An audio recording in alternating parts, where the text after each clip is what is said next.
we're back for another episode of the Lakers Fast Break podcast. It's Gerald Glassford coming right back at you here from Lakers Fast Break, Pop Culture Cosmos, Inside Sports Fantasy Football, and Game Source. We truly appreciate everyone out there listening to all of our shows. And if you can, please give us a 5-star review on Apple Podcasts.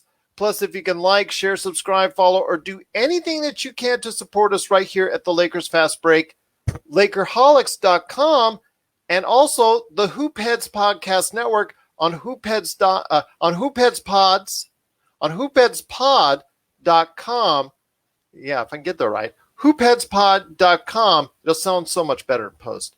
hoopheadspod.com. And I want to make an announcement coming up in the not too distant future. We will be on Sunday nights or Sunday mornings at 1 a.m., 4 a.m. Eastern Time, 1 a.m. Pacific Time in the U.S. on Dash Radio. That's right. The Lakers Fast Break is invading Dash Radio. That's coming up in the not too distant future. So please go ahead and support us wherever you can. All of our social media, please, we need your help. Already a thumbs up. We cannot thank you enough. Mr. Jamie Sweet, who's going to be joining us here today, plus LakeerTom. It is the Lakers. Once again, they played on Easter, and I want to wish, first off, everyone out there a safe and happy Easter. Hopefully you're enjoying it with your family and friends. We know a lot of people are still suffering the effects out there of what's going on with the world indeed. So we truly appreciate everyone out there spending part of your Easter weekend with us. But the Lakers did not have such a happy Easter today. Right from the get-go, it just seemed like they just could not generate enough offense. I know it just seemed like a broken record, but offense is still the issue with the Lakers. It's not about defense, because when you're holding the Clippers to 104 points, that's not too bad. No quarter for them over 30. In fact, none of them actually reached 30. So the Clippers actually did not muster a whole lot of great offense on their own. But when you're only shooting at a horrific 40%, 30% from the three-point area, it just didn't seem like the Lakers could generate or muster enough offense. And the Lakers, unfortunately, lose 104-86. They were never really in the game. It was very disappointing, but not unexpected, because this is kind of what we've been seeing lately from the team. But we're hoping for better things coming up. And to talk about the game and what's coming up in the week ahead are two great guests indeed. First up, it is the man behind LakerHolics.com. You got to go ahead and check out what he's doing today at LakerHolics.com. It is LakeerTom, and LakeerTom, again, I mean, I'm not super bummed about it, because this is what you're going to get when you have something like we're seeing without AD, without LeBron, without Andre Drummond. It just seems like this is what you're going to get when you have a team that cannot muster up enough offense. Well, you know what's really disappointing about the whole thing, Gerald, is they didn't come out ready to play. No. They came out like a bunch of guys who came out who realized that the other team had superstars and they didn't have any. Yeah. I mean, just think about the first 3.5 minutes. Air ball, wide open three from the corner from KCP to start the game, followed by Gasol missing a layup and then turning the ball over. Schroeder misses a mid-range jumper. And then Morris throws the pass into the backcourt to Kuzma. So all 5 Lakers players in the first 3.5 minutes screwed up. Now that's a sign of a team that's just not ready to play. That's a sign of a team that doesn't have confidence that they can win on any given Sunday. And the results were losing by 20 or 18 points and 19 points and basically losing the three-point shooting situation, as they always do, it seems, by 21 points, 7 threes. I'm horrified at the decisions by the front office to ignore the modern game and the three-point shot, and to think that they can somehow survive and win another championship without having three-point shooters. This is the modern NBA, Rob Pelinka. Get off of your butt and do something about it when we get to the summertime, because this team is not going to survive the NBA playoffs with this kind of shooting and this kind of role players. We are talking about 2 superstars surrounded by 13 other players who couldn't start for any other team in the NBA. Wow. I'm out. You can tell he's a little on edge after what Jalen Suggs did to his team during the weekend as well. So it wasn't exactly the best. Basketball gods should be shamed. That was a terrific performance by UCLA, who was the better team the entire game through. And for the basketball gods to allow a shot like that to end it, I'm done with college basketball. Oh, well, welcome to my world. You know what, Tom, though, I got to give UCLA a lot of credit. And also the fact that was a fantastic game. It's one of the best college games that's been out there on a high profile in quite some time. Also want to thank so much J. John Sarceda for the heart on Facebook, and also Vincent for the thumbs up as well. We truly appreciate it. But here today to talk about the game. And LakeerTom, I cannot say I blame you, but it's so funny to see your transformation from we believe in Rob, we believe in Rob, we believe in Rob, to get off your butt, Rob, get off your butt. Well, I've never agreed with a lot of the decisions, but I've always held by the standard that he's a professional. He's got the inside information. I'm nothing but a fan with a big opinion. And so, you can't really compare, decisions that I would make as a fan with the professionals that are sitting there. But all of us have seen across the league, across every sport, these professionals make decisions that the average layman just shakes their head and says, what the heck are you doing? And the formula for winning with LeBron James is to surround him with three-point shooters. The Clippers at least understand that they got 7 guys shooting over 40%. We got 1 guy shooting over 40%, and the only reason he's shooting over 40% is because he won't take any more shots because he doesn't want to lower his percentage. That's Caldwell Pope. It's just beyond me, it's the ghost of I don't even want to say it. Say it. It's the ghost of Mitch Kupchak and Jim Buss. No, it's even worse than that. Well, you know what? They do have a world. Well, they do have a world championship behind them. We got to go ahead and give him some credit to go ahead and build and a team that was worked in 2020 under those circumstances. But you're right; it's not working right now. It's not working at all. And you see the cracks, which again, a lot of things that we pointed out before the season, which everybody was saying there's this huge chasm between the Lakers and everybody else. No, there wasn't. And all it took was a couple injuries to the right individuals for it to show. And we're seeing that now. And it's going to be a dogfight. As soon as AD and LeBron get back, it's going to be tough. It's not going to be easy, but it's something not easy to come back and with just 8 or 9 games left in the season. Absolutely. And pull it all together, Absolutely. I think a lot of Lakers fans Let me add one more thing while I'm on a rant here. Okay. The other thing that really bothers me is I'm rethinking, too, all of the logic that said that the Lakers winning in the bubble was a sign of their superiority, because they avoided the best players. They avoided the best superstars in the competition just by the fortuitous nature of the Clippers and the Bucks choking and not even making the conference finals or the NBA finals. No, they played Harden. He's no slouch. Yeah, and I think they played Lillard on that team. He's no they slouch. played Harden. They played Lillard. They played Butler with Adebayo. I disagree with that a lot. I think that denigrates a lot of. It can't work both ways. It can't be like a great bubble championship. Where are the Heat doing now, huh? How are the Heat doing now? Well, they started rough. They started really rough, and now we're hitting a rough patch. So I would argue that we are having kind of bookend mirror seasons to one another. You talk about the basketball gods. We don't have gods. anybody on the team who can step up. Well, that's obvious. You talked about the basketball gods. The next man up has disappeared.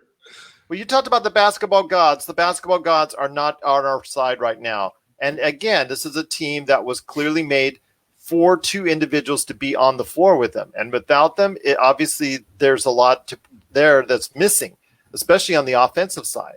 But here today to talk about today's game and also what's up in the week ahead is a good man indeed. You got to catch all of his great articles, as 5 great things are going to be hopefully on the way. But you got to go ahead and check out his articles It won't be so great this time. It won't be so great. I don't know if the three of us can come up with 5 great things about the game right now. His articles are titled 5 Things, not 5 Right, great that's right. Okay, that's well, true. okay, That's true. Thank you, Tom. Thank you, Tom. 5 things. Great or not, it's just 5 things I noticed. That's it. It's just me. 5 things is well, a 5 things article is coming up, and you got to check it out 100%. At Lakerholics.com. And it is Jamie's Suite. And Jamie, again, it's all about the offense. Offense is just something they cannot generate. It just looks very bad. I mean, Kyle Kuzma, who did so well, in Sacramento, he's airballing free throws again. It's very embarrassing to see. I mean, the inconsistency is that, I mean, that's why you cannot put him on the pedestal. He was talking such a big game a little over a year ago, and he was talking about taking that next step, and you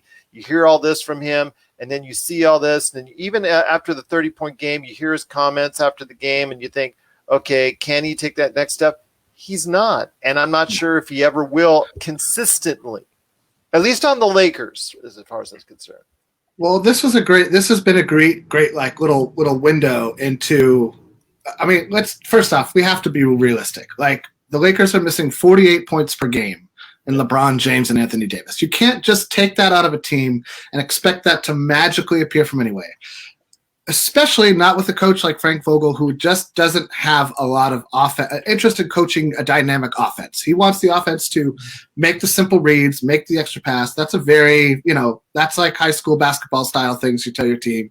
He's not a dynamic offensive coach. He is an extremely dynamic defensive coach. And I think that the Lakers would do well to find an addition to the bench and especially if Jason Kidd gets a job somewhere else, somebody who can come to the bench and find some more squeeze a little more out of that rock, because I don't think enough has been squeezed. I don't think that we've run anything different since LeBron went down. The offense looks exactly the same, but without a player of that caliber to drag the defense into the paint, and everything breaks down after that. You watch a lot of our possessions, and guys, Schroeder, KCP, Caruso, of all of the players on our team, THT is the only one who can get to the rim fairly consistently. The problem being is the level of control he's under when he gets there.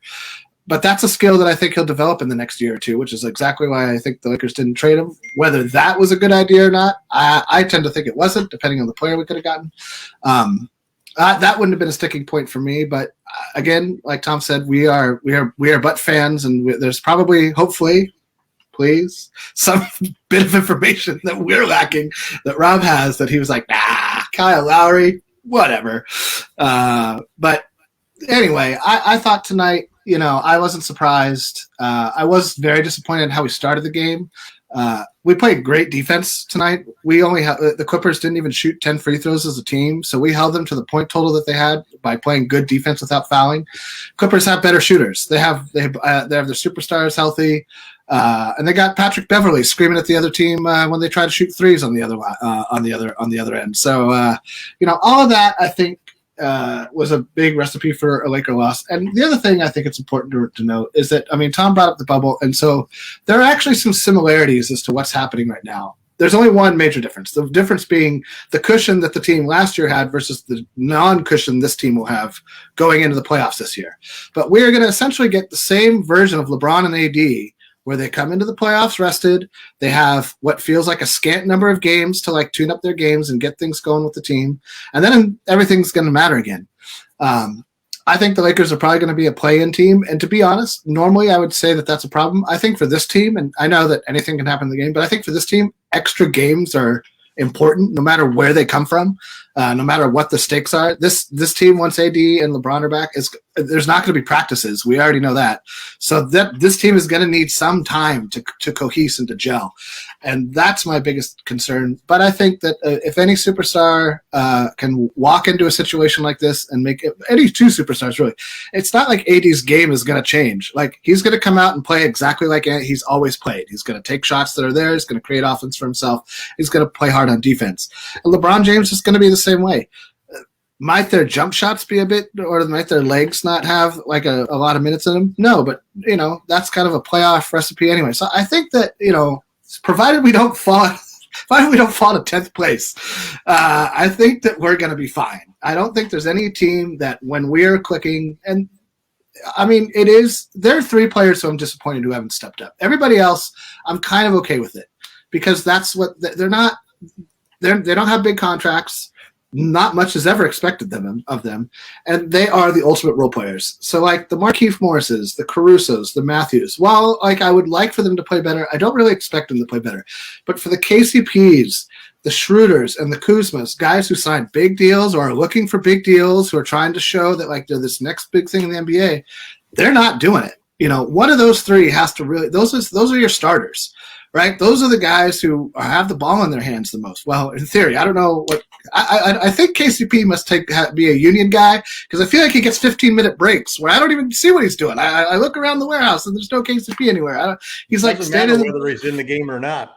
Sometimes, yeah, dude. I mean, it's astounding to me because I felt like he was so active last season. I felt like whenever I saw, and maybe that's what happens when you lose a player like Rajon Rondo, like or you get a ring and you get a ring in a contract, or all of the above, right? Like it could, all of those things I think maybe factor into a little bit. I also think that whatever ankle injury he suffered, like within the first 6 weeks of the season, I don't think he's ever come back from it. He doesn't look like he's moving very smoothly out there. He just looks a little. He just doesn't look like KCP from last season in any way, shape, or form. And that's been, to me, the biggest disappointment is either guys who played to a point last season and helped win a ring have regressed.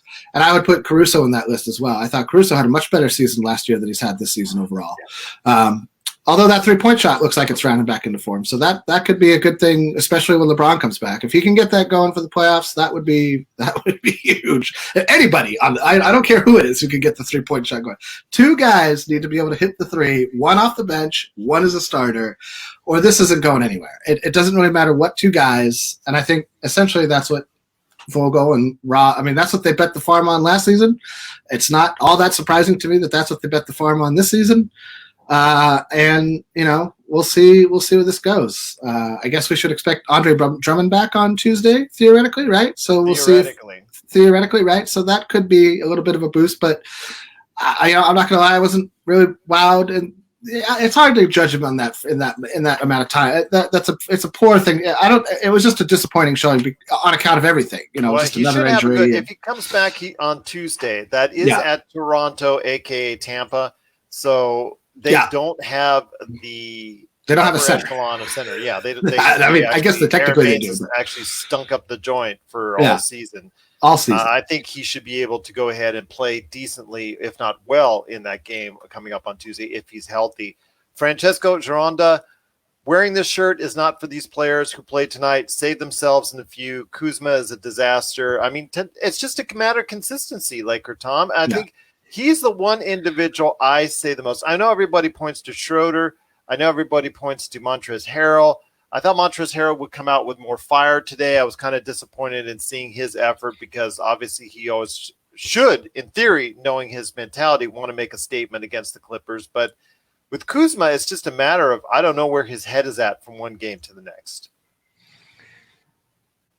Yeah, it's kind of funny because Kuzma basically came out of college and came out of his first year with the Lakers basically as a reputation of a guy who could make buckets.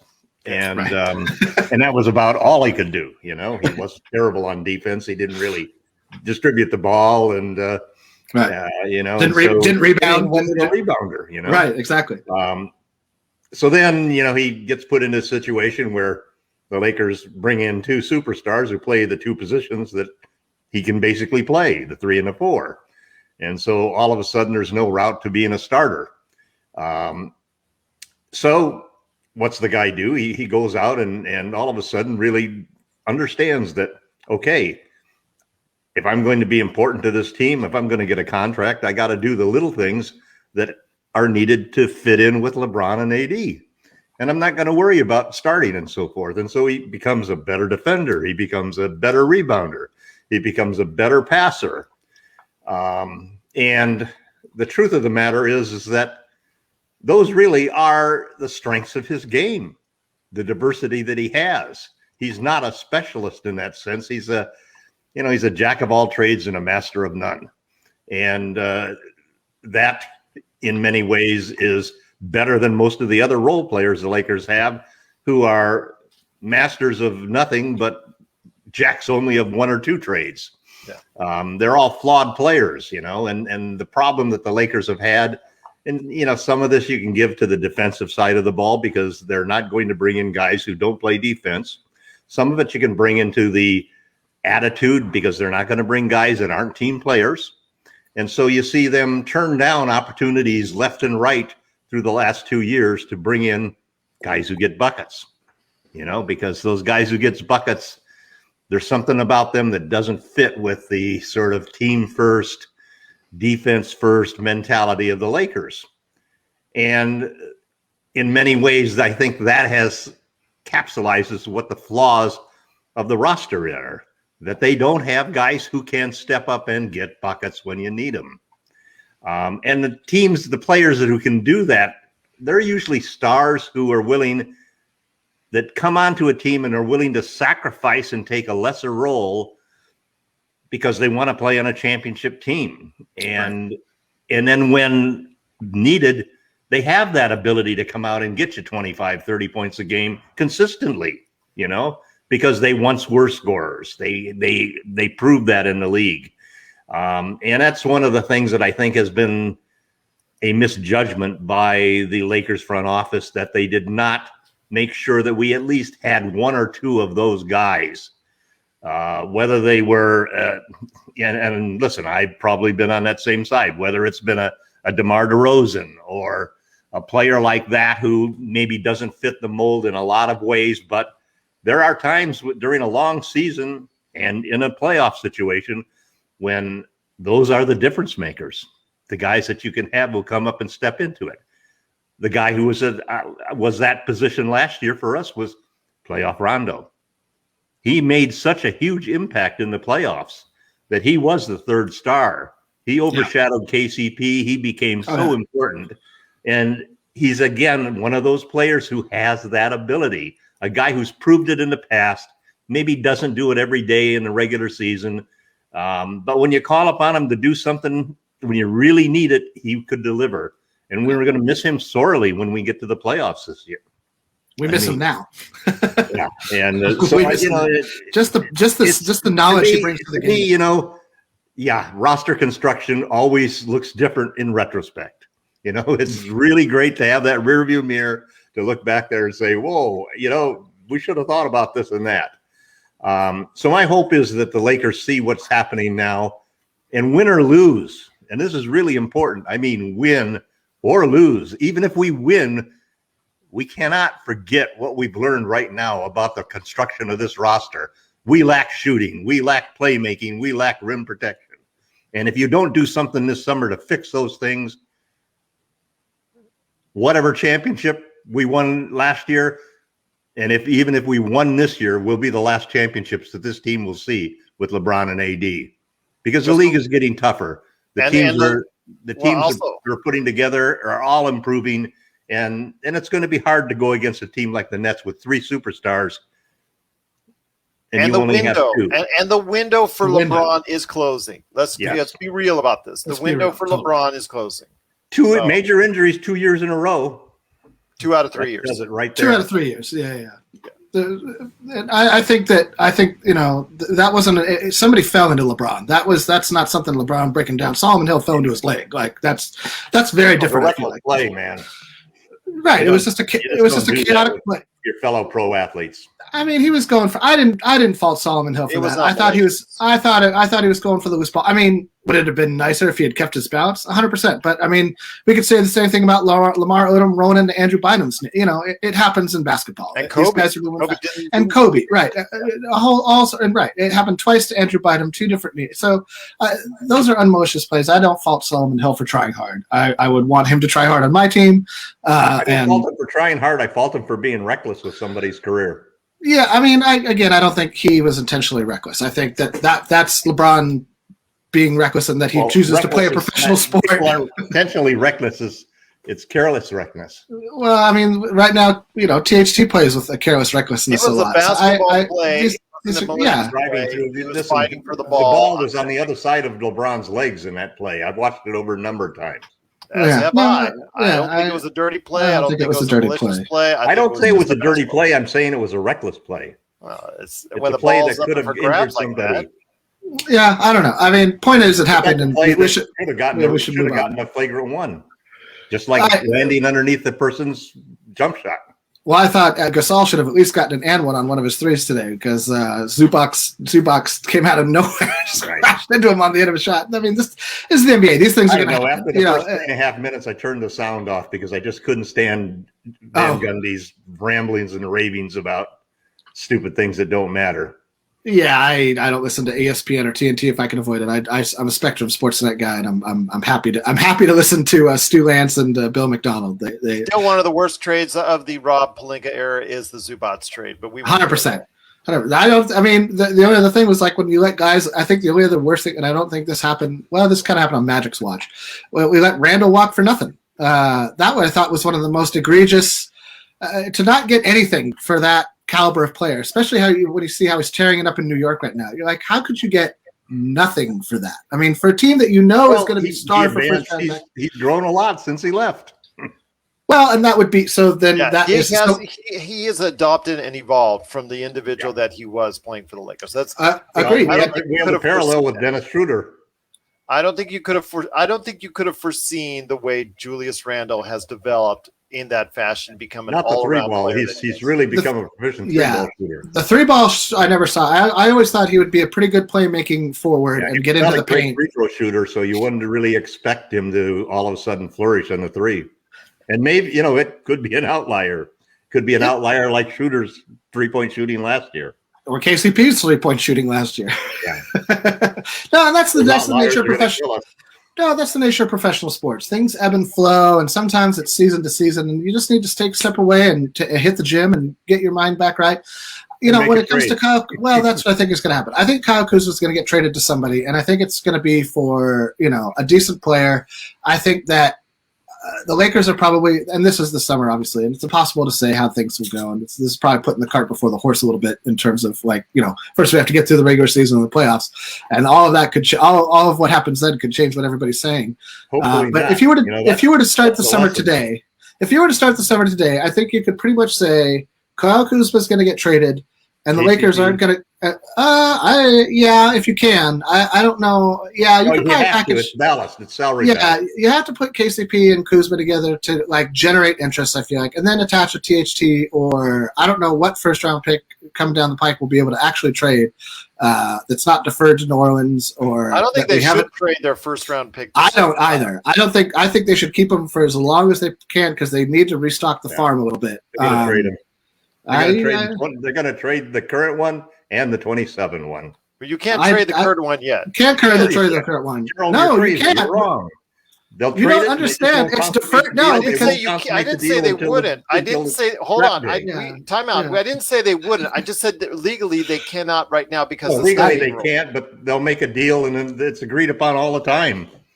They just won't consummate the deal until. Same thing with free agency. They make deals all the time where they then shuffle around and decide which ones goes first when they finally consummate them at the end of the moratorium. That's a little Mel Gibson conspiracy theory more for me. I think that the Lakers are going to keep the pick, and it's going to be a player that they'll need down the line. I would say this: if the summer started today, I would definitely be in favor of Kuzma and KCP getting traded. And there's no way I would pay Dennis Schroeder a penny over $15 million a year. And actually, I predict that he's going to regret not taking that $20 million extension because he's not going to get anything like that if he keeps playing like this. This is not a $20 million, to say nothing of more than $20 million a year player. I mean, it's like saying you would pay Alex Caruso $20 million a year. He's like essentially a little bit better than Alex Caruso right now. Has better handles, gets to the rim, finishes at the rim a little better. I don't think it is. I mean, they both are cut from the same cloth. There's a big difference. There's a big difference because you can't compare them both value wise because Schroeder is going to get at least $20 million from somebody, probably the Lakers. Oh, they better not. That'd be the worst money they can spend. At worst, we'll sign and trade him because we can sign and trade him away. That I would love. Trade deal. We just can't bring somebody in who was signed by another team to be traded to us. Right. Well, you'd have to get more than $84 million for 4 years because that's what he was recently offered and passed up. Well, yeah, sometimes he may not get, like Jamie said, if he doesn't play much better. I don't think he's going to get, I'm telling you. 4 years at $19 million. He's either got to show up huge in the playoffs, right? Because look, he's the point guard. He's the starting point guard. He has the ball in his hands the most. And what has changed about anything that's happened since LeBron went down? Nothing. Like if three guys that are, if the three starters don't have dynamic games, only games that he was out badly. Yeah, but I mean, whatever. Like that's an outlier. How many games was he out? Like 5?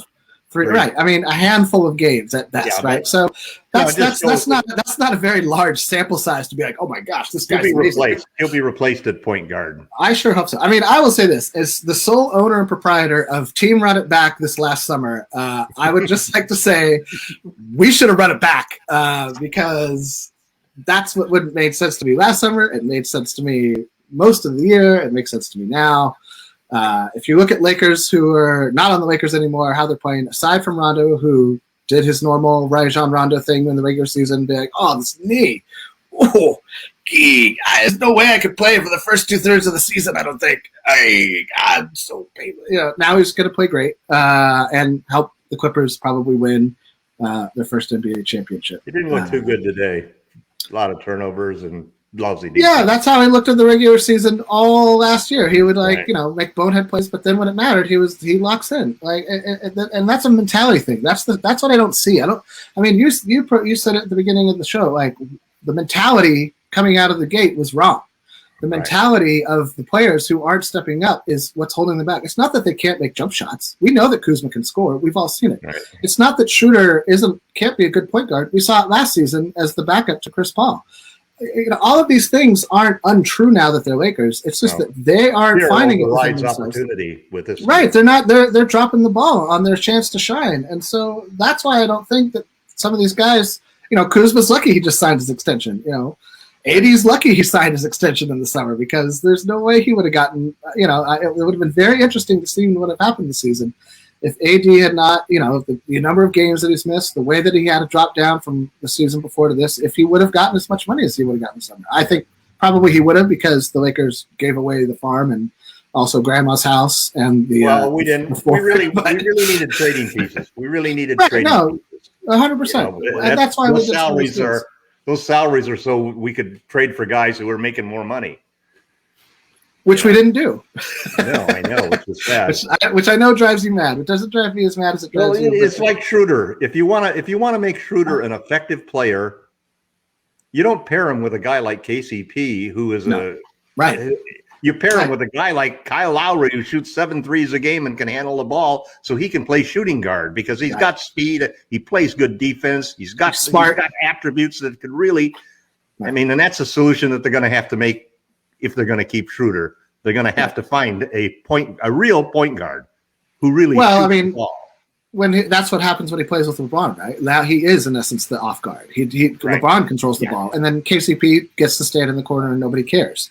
Yeah, but we don't want to rely on LeBron. Now that there's no LeBron, everybody cares that KCP is still standing in the corner. So that's some of this is still, I feel like, on the coaches. I don't feel like the Laker coaching staff has made any adjustments whatsoever to any of the injuries at all. I think we trotted out pretty much the same as we do every game, and I think that's kind of insane. I don't understand why you would do that. Like, if something like the regular season doesn't matter, let's just get through it. Yeah, but I think it does matter. I think now that, especially now that there's going to be, I thought it mattered even before I knew fans were going to be the same, simply from a seating standpoint. It didn't matter last year. I mean, I don't think that's true. I think I know. I'm not saying I'm a proponent of that, but yeah, I think that's. I think there's an element to that with the Lakers and Frank Vogel. That no, I agree with that. Shots will start to fall. That right. The law of averages. The law of averages is going to be bigger than the law of analytics. I think is how they play the game. The Nets aren't going to be any bigger challenge than the Heat were. I honestly, with the way Embiid came back, I'm still calling Philly coming out of the East. Be a bigger challenge than the Nuggets were. It's going to be. It might be Clippers 76ers, man. I think that's my call at this point. If you had a tournament, no problem. Yeah. Well, I'll tell you what, it's going to be interesting to see how this plays out, but these guys had a lot to take off their chest. Our own Easter bunnies from LakerHolics.com have had a lot to take off our chest today. I'm throwing eggs. I'm not hiding eggs. I'm throwing eggs. Hiding eggs all over the psychology place. tour today. I'm not hiding eggs. I'm throwing ready for the Raptors. You know what? Actually, if there are any kids right around them that are actually like your daughter, Jamie, that's trying to find eggs, I think you're so mad right now. You're going to find them. You're going to find it before her. You'll swat them stack down up. like all of those ads with. Same thing with your grandkids, Tom. Same thing with your grand. You're going to go ahead. You know, you're so I've mad. hugged my grandkids for the first time in then. 8 months, man, and it was so good.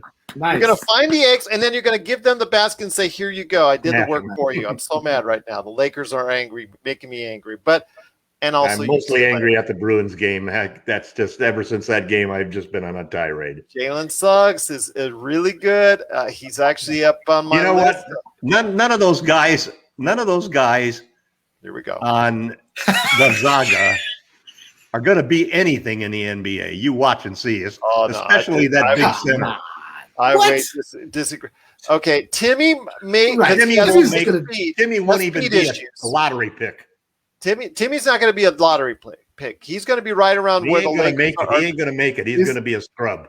He's going to be right around where the Lakers are at. And it's still with Timmy, it's up for debate because he doesn't shoot from the outside and he does have foot speed issues. And he doesn't have any hops, man. He's going to be a scrub. Yeah, I'm not saying that. I didn't say that. But when it comes to Suggs is the real deal. Suggs is absolutely the real deal. I'm not going to hear that on. We'll see if his shot is for real. The one guy that impresses me who can shoot on that team is Crispert. Well, yeah, but he's a senior, and how he's got to be more than one dimensional. I hope if he can play defense at a elite level or a high level, he's going to be a good 3-and-D player. I'm going to say that right now. Well, he doesn't play D though. He's a 3 player. That's his issue, and he'll have to work on that. But again, none of those guys could stop any of any of the Bruins' top 3 guys. They took them one-on-one over and over. Well, and vice versa. Exposed them. Vice versa there for the UCLA players as well. They didn't play good defense as well, ultimately. Yeah, I thought that game actually come down to what I felt should have been a non-call at the end in overtime. I thought that the last call called against UCLA was just like 2 guys playing hard basketball and should have been a non-call. And then that big shot wouldn't have mattered because it was a 3-pointer. But the momentum, I thought, shifted a little bit there. And I thought, here's the thing: basketball is basketball. Those kind of shots go in. That's what how many games did Magic Johnson win for us on shots like that? We don't doubt Magic Johnson. I wouldn't have minded if it had been a swish, but the bank in is like the ultimate. What are you talking about? Disrespect for the game. Oh, but it's not disrespect for the game. What are you talking about? That kid works so much. I'll bet that kid works harder on his jump shot than any of us work on anything at all. Like, come on, man. He's not Steph Curry. He doesn't go out there and practice those shots. He's in college. He's taking biology today. Come on, like get off his. He has to go. A game like that should not have been decided by a shot like that. Well, it did, and we'll see what happens Monday in the national championship game. While Jamie and LakeerTom are taking Easter eggs, Easter baskets from kids everywhere. And Gerald, I'm not hiding Easter eggs. I'm just flat throwing them. I'm not. There's not the hiding. I skipped the hiding. I'm lobbing grenades today, man. Duck and cover.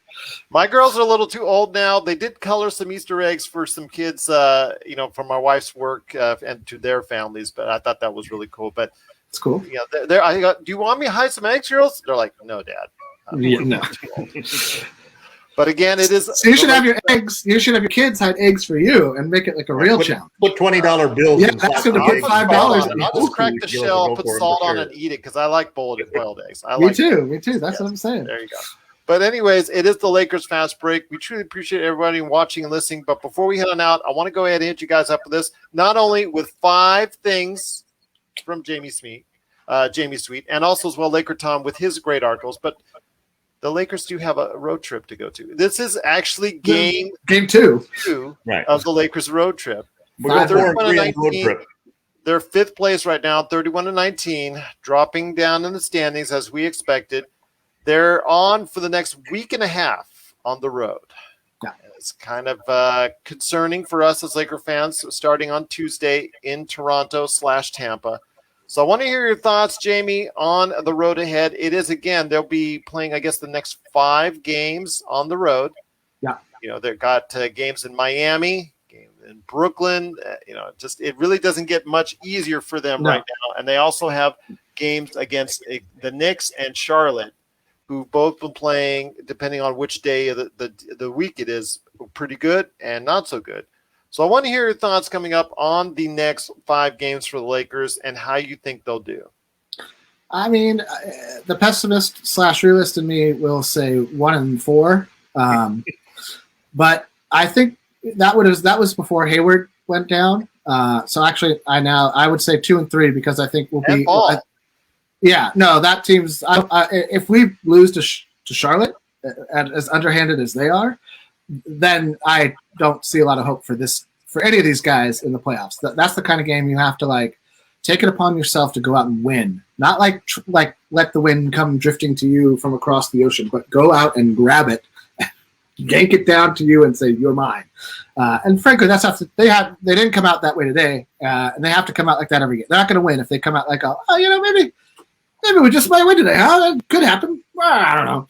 And Brooklyn, they only have one of their stars because that's what they usually do when they see a patsy game that they think they can go ahead and take easily. Is they'll give maybe Kyrie a night off or maybe they've actually even had all 3 stars out for a game. I think it was last week. So I don't know that Steve Nash will treat this as a patsy game. I think that he wants to like that it doesn't matter. Don't have a message by anything because you don't have LeBron and AD.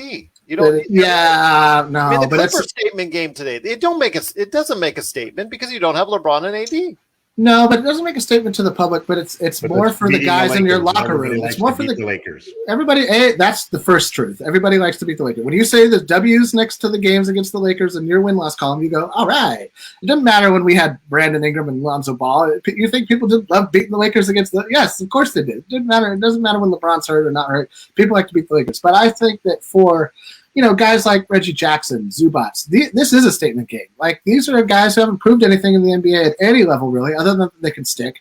And, you take little victories with you from the regular season. I think that the regular season is often devalued because of its length, and I think that there are little victories like this that you can take with you. And so if the scrubs from the Nets beat the scrubs from the Lakers, then in a way that's a statement game about whose scrubs are better, right? Like those are the sort of situations that if we come into those arenas and that's how the opponent is gearing up for us and training us, it's more of an insult and more of a denigration on us if we don't step up and take those games from those teams.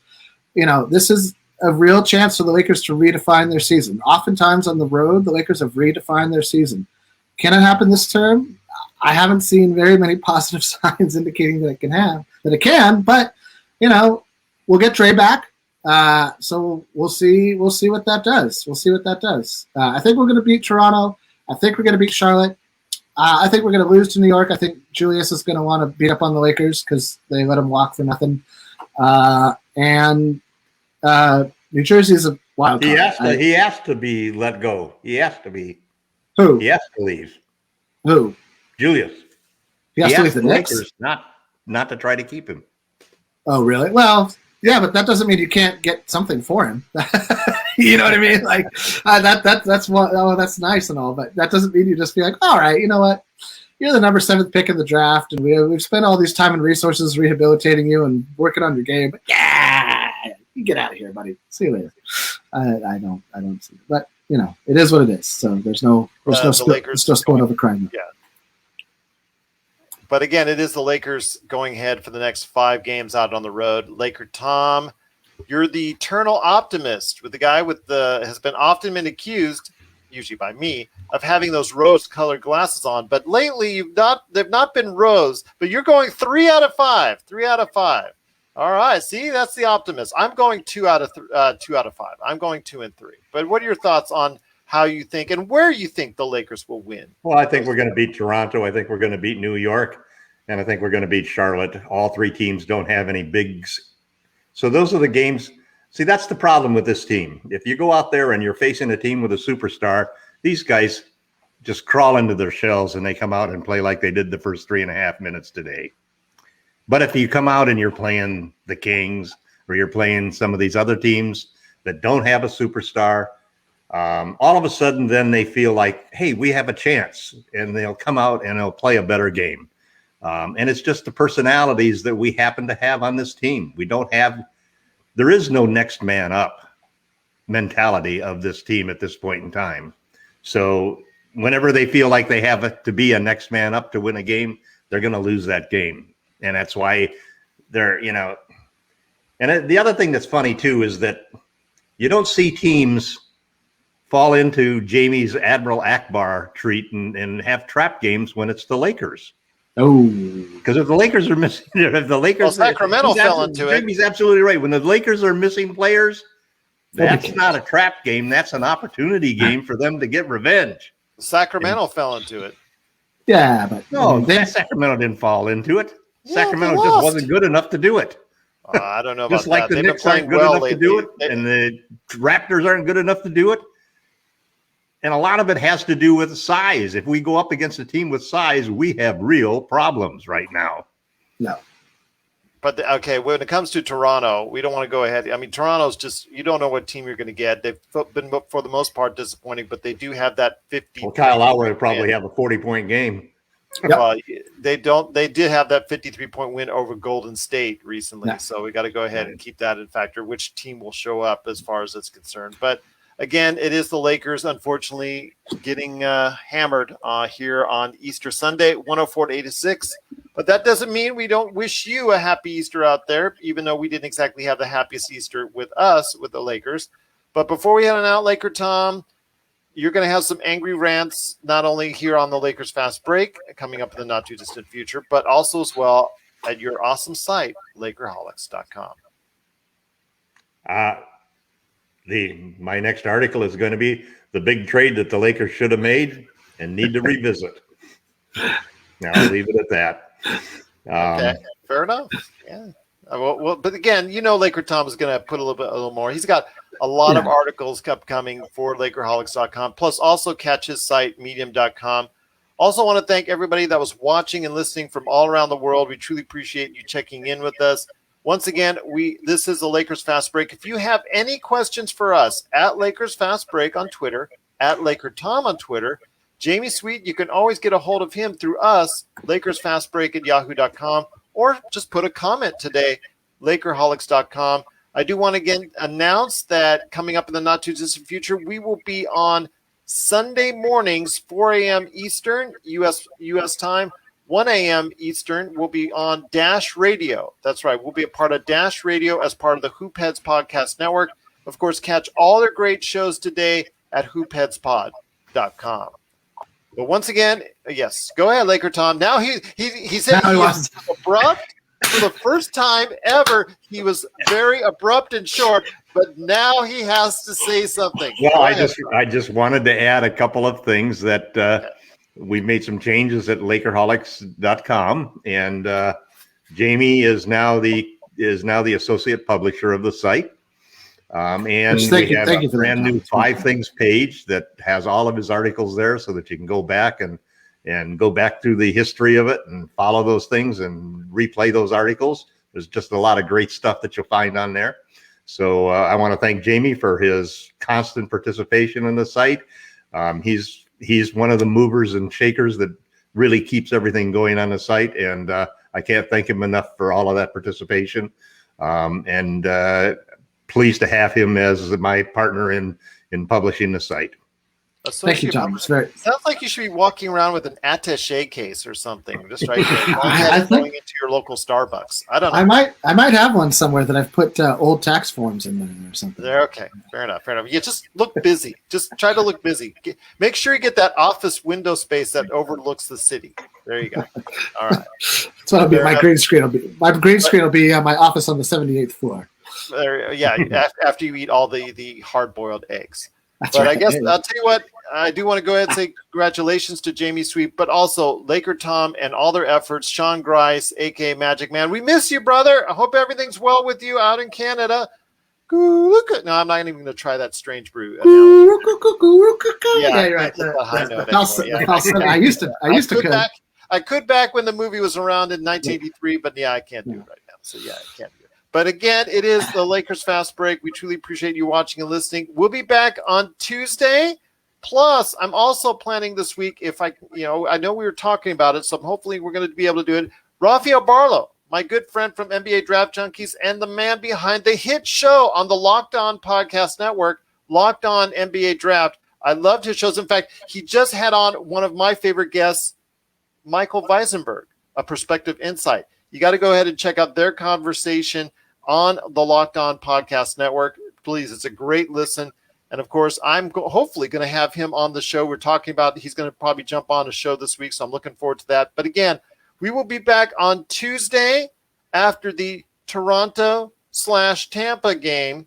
We'll be there talking about the game. Hopefully, it'll be a Lakers win. We'll get back on the right track, but the Lakers do head out on the road to continue their road trip after a 104-86 loss today to the Clippers. But again, we want to wish you a safe and happy Easter from all of us right here at the Lakers Fast Break Podcast.